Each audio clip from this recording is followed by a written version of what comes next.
In today's video, I'll show you how to turn on Joy-Con and controller vibration on your Nintendo Switch 2. Let's get into the method.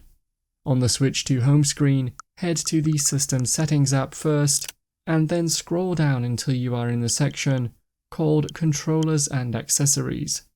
Within here, move down until you are on the option called Controller Vibration, and you can use the toggle switch here to turn it on.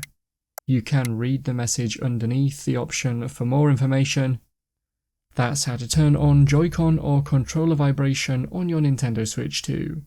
If you found the video helpful, remember to leave a like and feel free to subscribe for more. Check out the videos coming up right now, you might find these helpful too.